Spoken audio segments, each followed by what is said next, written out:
Hi, first grade. So, fun times. I have another book that goes along great with what you're learning. You are learning about differences, how people are different, how things are different, how emotions are different, how it's okay to be different. So, my book is called Stand Tall, Molly Lou Melon, and it's written by Patty Lovell, and it's illustrated by David Catrow. So we're just gonna jump inside and see what my book has to tell us.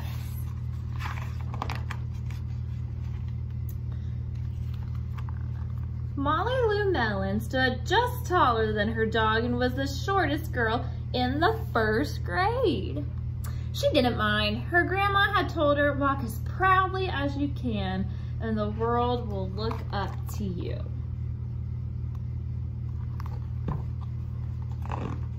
So she did.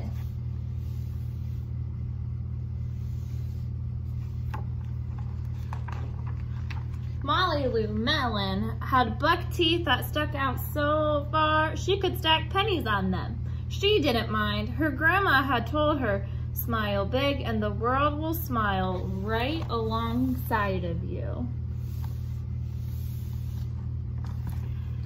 So she did. There's Molly Lou Melon. Molly Lou Melon had a voice that sounded like a bullfrog being squeezed by a boa constrictor. She didn't mind. Her grandma had told her, sing out clear and strong and the world will cry tears of joy. So she did. Molly Lou Melon was often fumble-fingered. She didn't mind. Her grandma had told her, believe in yourself and the world will believe in you too. So she did.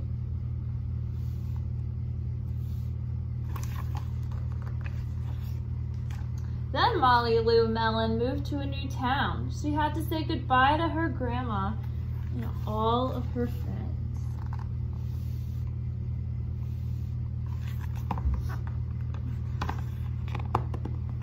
And start in a new school.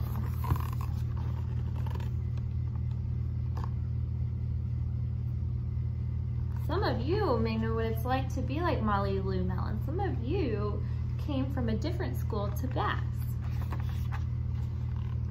On the first day of her new school, Ronald Durkin called her Shrimpo in gym class. When the game started, Molly Lou Melon caught the football, ran under the legs of Donald Durkin, and scored a touchdown. All the children thought, wow, she's good. And Ronald Duncan felt very foolish.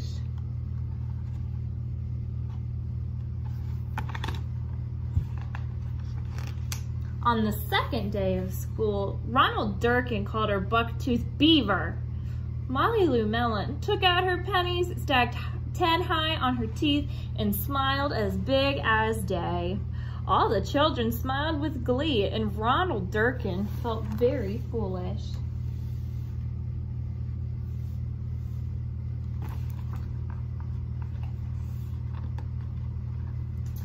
On the third day of school, Ronald Durkin said, you sound like a sick duck.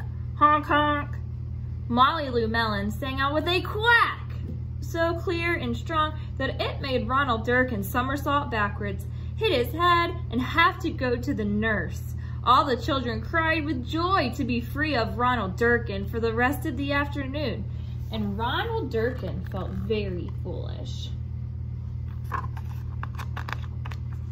On the fourth day of school, Ronald Durkin said that she'd made the snowflake all wrong, but Molly Lou Melon opened up her paper and revealed the most beautiful snowflake of all. All the children oohed and awed, even Ronald.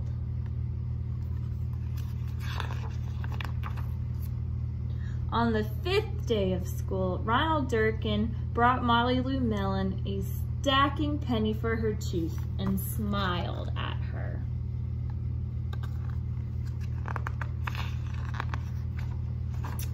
That night, Molly Lou Mellon took out a pencil and paper and wrote a letter to her grandma. Dear Grandma, I wanted to tell you that everything you told me was exactly right. Love, Molly Lou Mellon.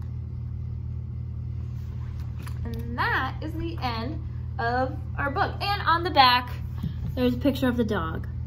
I like dogs, so I wanted to show you that. So, the cool thing about my book and what you're learning is Molly Lou Mellon was a little different. She may have looked a little different with her size. She was smaller, her teeth were different. She had a different voice, but she didn't let her differences stop her from being herself. Even when someone mean at school, Ronald Durkin, didn't appreciate her differences, when she kind of kept doing her thing, Ronald Durkin came around and saw her as special too. So, while you're learning about differences in the 1st grade, just remember, be like Molly Lou Mellon and be who you are and let people see your differences and appreciate the differences inside of you. Bye!